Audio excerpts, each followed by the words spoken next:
Assalamualaikum guys.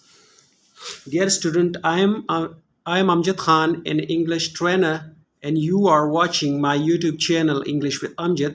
So आज एक और वीडियो के साथ हाजिर हैं। एक नया न्यूज़पेपर द पाकिस्तान ऑब्जर्वर, इसकी एक आर्टिकल है, वो आपको पढ़ के सुनाते हैं और पढ़ के दिखाते हैं कि कैसे पढ़ते हैं और कैसे इसको रीड करते हैं, और कुछ डिफ़िकल्ट वर्ड्स या फ्रेजल वर्ब्स या टेंसेस और पैसिव एक्टिव जो आएंगे उसमें, तो आप उसको नोट डाउन कर लिया करें। तो चले टाइम ज़ाया किए बगैर शुरू करते हैं।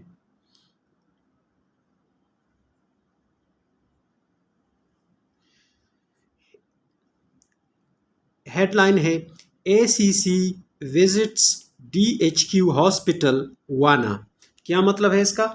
हम हमेशा आपको बताते हैं कि जो हेडलाइन होगा उसमें कोई हेल्पिंग वर्ब्स वगैरह इस्तेमाल नहीं होते और ज़्यादातर थर्ड फॉर्म में यानी पैसिव होता है या प्रेजेंट इंडेफिनिट में होता है।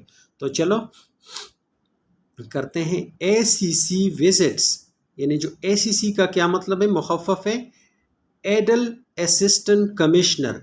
एडल का मतलब है ADDL, एडल। एडल का मतलब है इजाफी चार्ज, जब किसी के पास होता है इजाफी चार्ज, यानी AC का उसके पास असिस्टेंट कमिश्नर का इजाफी चार्ज है। उन्होंने विजिट्स किया, यानी जो सरकारी ऑफिशियल्स होते हैं जो अपने अपने महकमों में या किसी जगह पे का दौरा करते हैं, उसको कहते हैं विजिट। तो उन्होंने विजिट किया कहाँ का? DHQ, डिस्ट्रिक्ट हेडक्वार्टर हॉस्पिटल वाना, यानी जो ज़िले, हर ज़िले में हेडक्वार्टर एक हॉस्पिटल होता है बड़ा, उसमें जो कहाँ पे है? वाना में, वहाँ पे उसने विज़िट किया।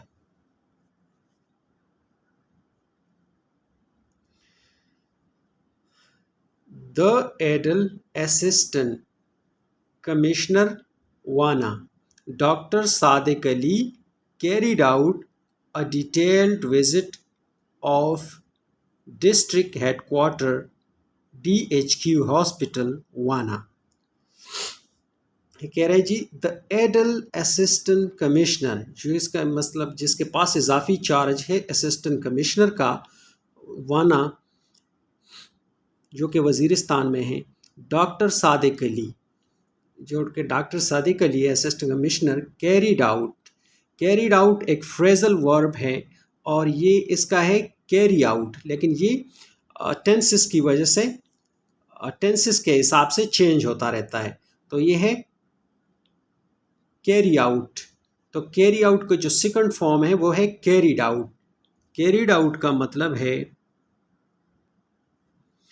अंजाम दिया, यानी सरअंजाम दिया। कहाँ का मतलब? वो उसने विजिट किया, विजिट को सरअंजाम दिया, विजिट कर लिया। A detailed visit of district headquarter, a detailed visit. Detailed visit का मतलब है तफसीली एक उसने विजिट किया वहाँ का। ऑफ डिस्ट्रिक्ट हेडक्वार्टर हॉस्पिटल वाना।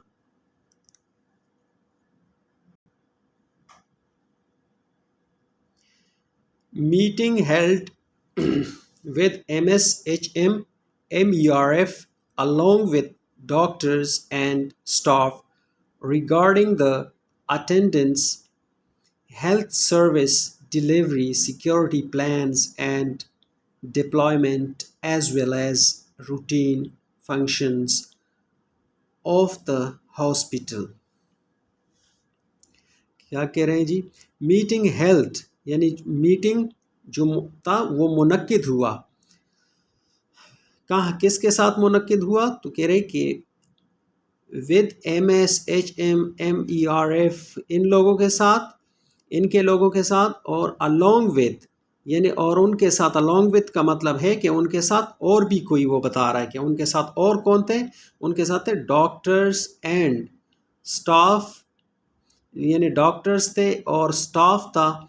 Regarding the attendance, regarding the attendance यानी हाजिरी के हवाले से, हेल्थ सर्विस डिलीवरी और हेल्थ सर्व यानी हाजिरी के हवाले से भी उसने बात की। हेल्थ सर्विसेज डिलीवरी यानी सेहत की जो खदमात है उनके डिलीवर करना, उनके बारे में उसने कि सेहत के मतलब उनकी बारे में उन्होंने पूछताछ की। सिक्योरिटी प्लान्स, सिक्योरिटी के बारे में। एंड डिप्लॉयमेंट, और डिप्लॉयमेंट के बारे में। डिप्लॉयमेंट कहते हैं जैसे कोई पुलिस के, आर्मी के या किसी भी महकमे के, एफसीज के जो जवान डिप्लॉय किए जाते हैं, जिनके पिक्टें वगैरह बनी होती है और उनको आप यहाँ पे खड़े हो जाओ, आप यहाँ पे, मतलब सिक्योरिटी जो प्लान होता है उसको डिप्लॉयमेंट कहते हैं। माने किसी जगह पे तैनात करना। डिप्लॉयमेंट का मतलब है किसी को तैनात करना, किसी जगह पे बराजमान करना।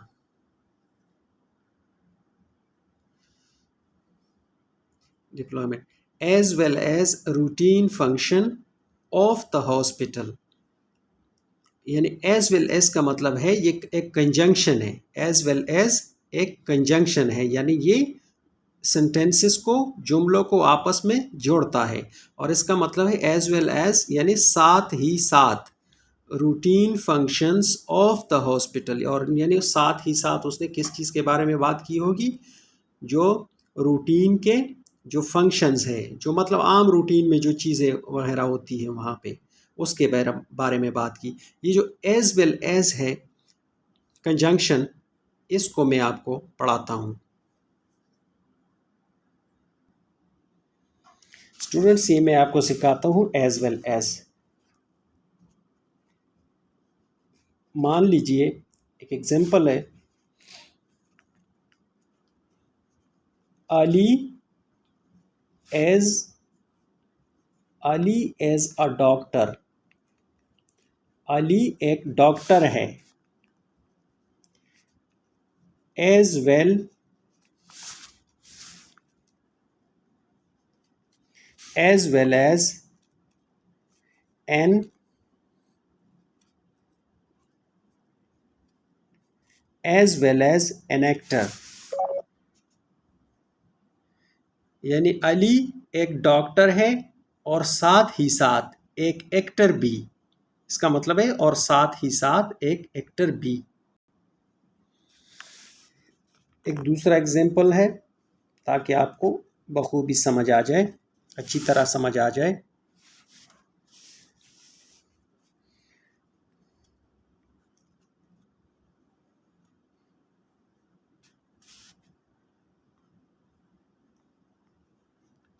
Javed as a dancer. Javed एक डांसर है।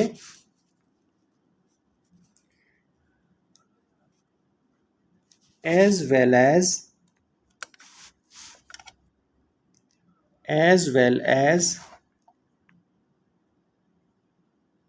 अ teacher. As well as a teacher, यानी जावेद एक डांसर है, एज वेल एज और साथ ही साथ एक टीचर भी। तो इसका ये मतलब है।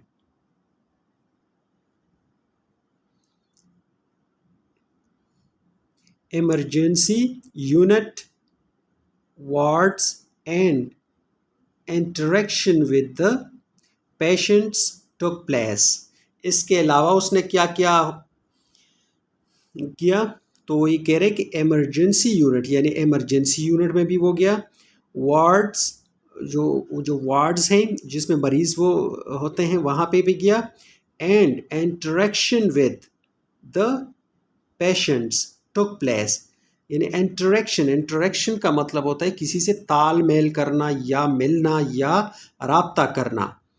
विद द पेशेंट्स यानी पेशेंट्स के साथ, मरीजों के साथ। टुक प्लेस का क्या मतलब है? टुक प्लेस एक फ्रेजल वर्ब है और टुक प्लेस का मतलब ये है असल में टेक प्लेस फर्स्ट फॉर्म है, लेकिन टेंसेस के हिसाब से ये भी बदलता रहता, तो ये भी सेकंड फॉर्म है टुक प्लेस, यानी हुआ, हो गया।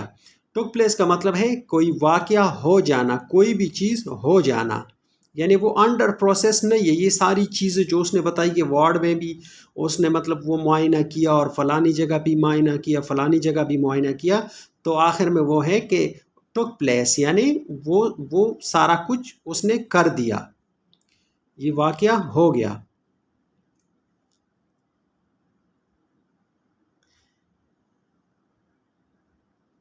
और ये न्यूज़पेपर में याद रखें, आपको हमेशा तकरीबन ये मिलता है गाए बगाए जगह जगह। ये टुक प्लेस, जैसे लिखा रहेगा कि an accident in Peshawar took place, यानी पेशावर में एक एक्सीडेंट हो गया, तो इसको है हो जाना।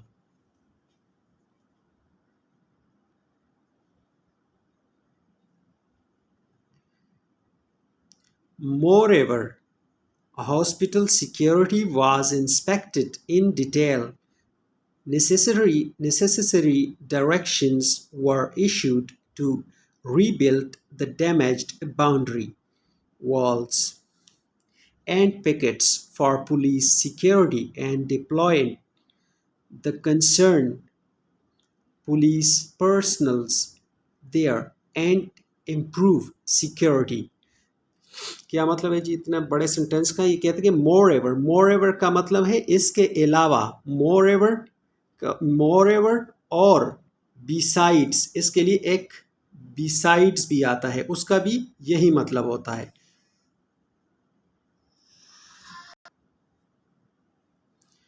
मोर एवर, इसके अलावा, हॉस्पिटल सिक्योरिटी वाज इंस्पेक्टेड, यानी इसके अलावा जो हॉस्पिटल की सिक्योरिटी है, वाज इंस्पेक्टेड, यानी ये भी पास्ट इंडेफिनिट का पैसिव है, यानी वाज इंस्पेक्टेड यानी उसका भी मुआयना किया गया। इंस्पेक्टेड का मतलब है मुआयना किया गया या मुलायजा किया गया।